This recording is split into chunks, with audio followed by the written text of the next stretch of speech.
Welcome guys, welcome to another recap episode of FM22 with Juventus saving and rejuvenating the old lady.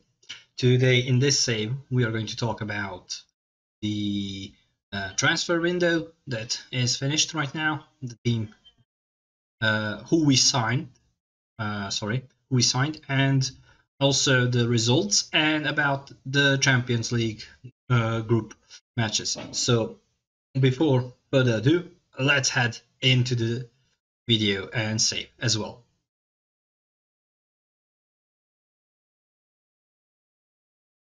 As you can see, we are at the top of the table right now with 2 wins and 1 divided result. We played 3 matches. First match was Derby d'Italia and we won it 2-1. Second match was with Salernitana, and I tried to rotate my squad and to rest my first team, and I put the younger squad into the match and we played 2-2. And also, well, that didn't work, but okay, our young is going to gradually increase their experience, and I think the results are going to naturally come later. After the match, reporters tried to initiate that the referees were, how should I say it, crooked, and they are not good in Italy.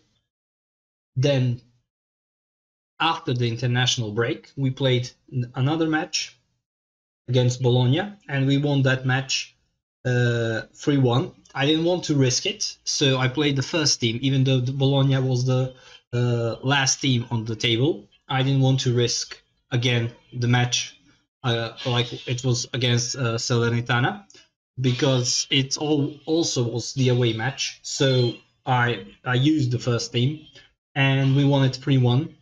Also, media started talking about the referee's involvement in the match. So I don't know what is going on, but right now, after 2 matches that we drawn and won in away matches, there were talk about referees not being so good in Italy. So I'm going to show you the results. Let us go to schedule. So as you can see, win against Inter 2-1, and we conceded that goal at very late. So I'm going to show you the highlights of the matches. Only key highlights. As you can see, Morata was the key man. Wow, this is the new bug. And as you can see, I think this is the first attack that we had. Danilo went with that ball. Yeah, it was the try with Danilo, and I don't know why Keane was laying down like that. Honestly, I don't remember. Munir had that ball to Morata. De Sciglio again. We started with De Sciglio because Alexandro and Pellegrini were out due to the injuries, so we had to play like this. And this, I think, is the attack for our goal. Yeah, Morata long range shot. That is the first goal of the season that we had. The opening goal in 25th minute. So the next goal almost come from the free kick with Munir, but miraculously Handanovic saves that. Then we have another chance, but also Handanovic is obviously one of the best goalkeepers in Italy right now, but sadly he is at the end of his career, so probably only 2 or maybe 3 seasons he's going to play. Munir with the cross. Hey, defended that. Chiesa. The second goal was from Locatelli, also long range drive. But first of all, I think I was thinking that the goal is not going to be allowed because there were too many players blocking the shot of Handanovic eyesight, and right now that was what was I thinking. It's not going to work, but obviously goal stood, and we had the result. Then Bentancur saves us like that. Jacob Brozovic hit the upright, so that was good. And we conceded at the 69th minute goal from free kick. De Vrij was all alone. I don't know why. I need to check my tactics. Why he was all alone in that situation, but obviously he was. So that was all about that was mentionable and notable in this match. So everything else wasn't that good. The Schiller tried to score, but obviously Handanovic is good, and somehow that ball just passed by the upright as well. Bonucci also had the header in 88th minute, and again Bastoni had the header or the equalizer and at the very end of the match, and that is what happened. So I was pleased. We won it. It was the biggest match, Derby d'Italia, and we won it. So I could not have anything more to say to my players. This is the match that, I don't know, for some reason you're going to see the squad. So I bought Piccoli, as you can see from the thumbnail as well. Munir was also in the match. Bernardeschi, Kulusevski, Boga, McKennie, Pellegrini, Rugani, Chiellini, De Sciglio, Szczęsny. On the bench, you can see Jordan Strand Larsen is also the team player that is new into the team as well. So again, key highlights only. And we were better side. The whole match, Salernitana was defending themselves. They didn't attack us at all. So everything that happened, we were the better side, but obviously the ball didn't want to go into their net. So look, McKennie at first attack in 3rd minute. In 11th minute they had the chance, but De Sciglio saved us from the goal that we could concede. De Sciglio also got the injury. So that happened as well. And I think this isn't the point that we... Yeah, this is the point where we conceded the goal. From this counter-attack. So Bonazzoli had the match, Chiellini stopped it, and somehow the ball deflected to Ribéry, and he was all alone, shot at the right corner and scored on us. Again, Danilo had the ball, Chiellini, Piccoli, and he missed it. So we were unlucky in the first match, in the first half. They had also the free kick. Obviously, they were somehow making their chances, but obviously we were down by 1 goal in the first half. Ribéry played excellent in that match.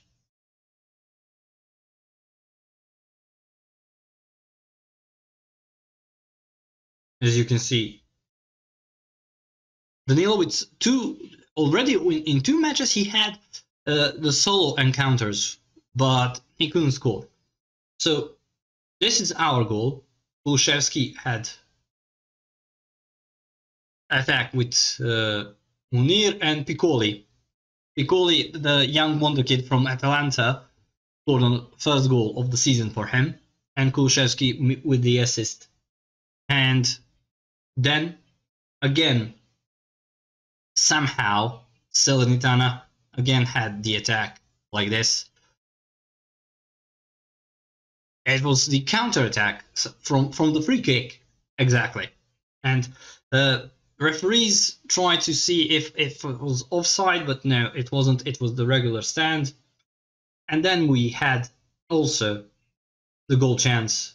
Danilo crossed it, Bernardeschi had the ball back to Danilo, and Piccoli also header from the 1 meter from in front of the goal. So Piccoli is project that I want to develop.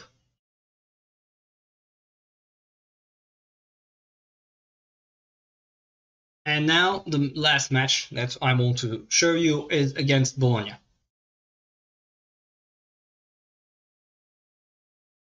As I said, I didn't want to risk it, so I put in the first team, and it paid out.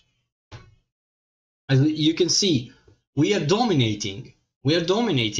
But we are not converting our chances. So I need to try more attacking options on the training to increase our attack prowess, to be more secure, and to have more goals.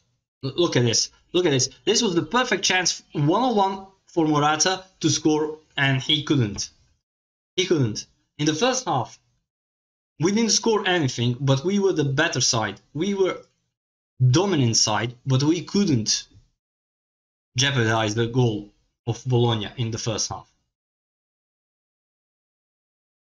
And Bologna also didn't have any shot until the late goal that they scored on us. Whatsoever. 0 shots until that moment. Look at this Cuadrado dribbling, and look at the very end.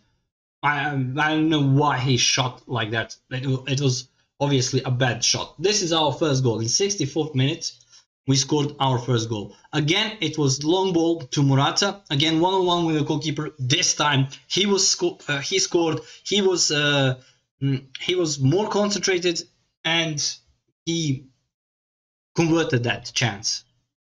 Then the second chance for us. I don't know how we mess up those chances. Honestly, I need to see more about in the analysis tab to see why we are making so many. We are making so many chances but not converting them. So I need to see, is it the concentration? Is it the lack of finishing? I need to see what we have. And look at this. Keane had the perfect ball, volley, and couldn't score. Then we had the free kick. Bernardeschi got in as a super sub, and he scored from the free kick. Excellent, excellent, excellent goal. Now this is the goal that Bologna scored, I think. No, this is the third goal that we scored. Sorry, it isn't. I need to focus more on the match analysis. But this is the attack that Bologna had, almost scoring on us. And then we have, from this attack, we have the counter for our goal.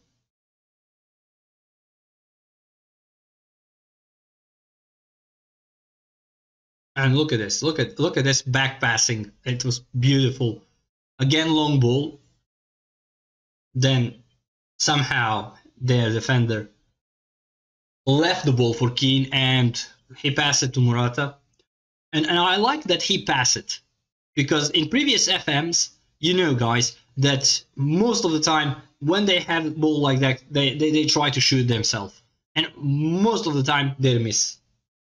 Now I think this is the prior attack to the goal that Bologna scored on us, and I honestly thought that was penalty. Honestly, I thought that was penalty, but I don't know why it wasn't. But in the next attack, Orsolini scored on us, and we got that 3-1 result. And it wasn't offside. Again, the referees, and this is why the media said that referees are involved in the matches, but they are not involved, that they are cancelling the goals that we concede. They're just confirming the goals that we conceded. So I don't know why the referees are now in 2 matches on the media scrutiny. And just in my matches, not in any other matches, just in my matches, the referees are on the media scrutiny just because of those 2 decisions. And next up is going to be the group draw of the Champions League. So I'm going to show you that. As you can see, our group isn't that tough. We played against Villarreal, Rangers, and Benfica. And our first match, I think, is against Villarreal at home, but I'm not sure. I need to check it. Yeah, our first match is at Villarreal at home. So as you can see, the Champions League is mostly balanced, and they're not so big favorites. But honestly, I think the favorites for the winning Champions League are Paris, not Inter, Paris, Real, Chelsea, Liverpool, City, and Bayern Munich. Those 5 teams are obviously favorites to win the Champions League. As you can see, this is the group that mostly everyone can beat everyone for the second place. Bayern, Manchester, Porto, Milan. Our group, I'm assuming that we are going to be at the top of the table, but I don't know what is going to happen, so I cannot vouch for that. So honestly, but we are going to be the first, and everyone can be the second in our group. In this group, I would say that City is the favorite, but Barcelona and RB Leipzig are going to battle for the second. And maybe PSV is going to be surprised of the Champions League and be the second team in that group. In this group, everyone can beat everyone. This is the toughest group because most of the teams are similar and they can beat everyone. This here, okay, Liverpool is at the top of the table. Ajax and Sporting are going to be the teams that are going to battle for the second place. PSG is going to be at the top of the table. Maybe Atletico could surprise them, but that is just a maybe. Atalanta and Wolfsburg and Atletico are going to battle for the second place in that group. In this group, Dortmund and Inter are going to be at the top, honestly. Maybe Club Brugge, maybe Club Brugge can be second, but honestly, I'm more about Dortmund and Inter moving further in the competition than Club Brugge that could surprise anyone. And obviously here, Real and Chelsea are the favorites, so Zenit is going to be the third team in this group, and that's it. They're not going to go ahead. So, and last part of the video is going to be about the transfer that we made, and that's guys. So as you can see, these are the transfers that are already agreed. Mondragon that is leaving to Torino, Locatelli who is going to join us. This is the wonder kid that we bought from Steadfast in Ghana, Isak Abdul Fatawu. He is a player who can be, I don't know, maybe inside forward, but I'm going to play him as a winger.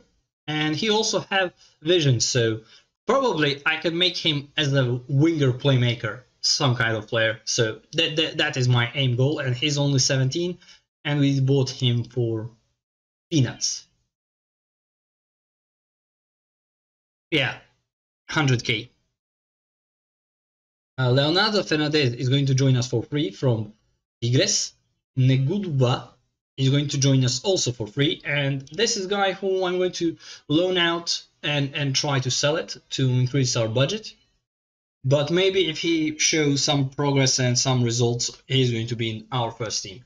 But the problem is, in Italy you can only have 2 non-Euro players, or 4 in total, but 2 in the team. So I'm going to see who is going to stay. Nils Froling is also the wonder kid from Sweden, and I'm going to try to develop him to be also prolific winger on the left side and inside forward. He's not going to be the player as Chiesa, but he can be a good substitute for him. So he is also going to be developed. So I'm going to have him like that. Moise Kean is joining on us, and this is the wonder kid that is going to join us also. Matthias Godoy, he is doubt to be the next Dybala, but who knows. I'm going to try to develop him as a complete forward and try to play him as advanced midfielder as a second position. So I don't know how it's going to pay out, but this is the wonder kid from Argentina, and you can buy him also for 3 million, total 5.5 million. So these are the deals that are going to come later in the season, but we have players who we bought for the next season. Already we signed Karim Adeyemi, who is going to be our main forward attacker in the next season. Then you saw Roberto Piccoli, who is our main target man. I'm going to develop him to be better than Morata. And he already in the first match scored 2 goals. So next is Adam Halojek. Everyone remembers him from the Euros. And he is also going to be our advanced forward in partnership with Piccoli, or maybe with the other Norwegian target man that I bought. So my front is going to be Halojek and Adeyemi, and Piccoli and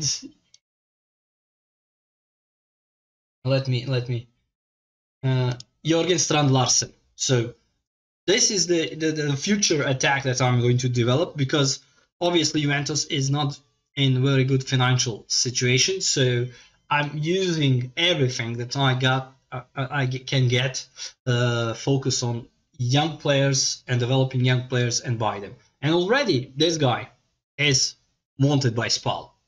And look at this, strength 17, look at his height, look at it, and acceleration and pace. So both of those guys are going to be my prime target man, and they're going to be partnered with Adeyemi and Halojek. So this is attack for the future. This is attack for the future that I'm developing, and I'm hoping that I'm going to be good at it. Also, we got Andrea Carboni. He is also the future wonder kid for defense, and we got him for 5.5 million, I think 7.5 million, and he is going to be in our team next season, because I have the weakest part of Juventus is right now the defense. They are too old, so I'm going to rejuvenate them as well. And also I have Wisdom Amey, who we got from Bologna for just less than 1 million, and he's a wonder kid as well. And he is right now training with the first team, but playing for the young team. So that is that, guys. That is the recap. See you next time on the stream, and see you in the next episode. Have a nice day and enjoy yourself. Bye bye, guys.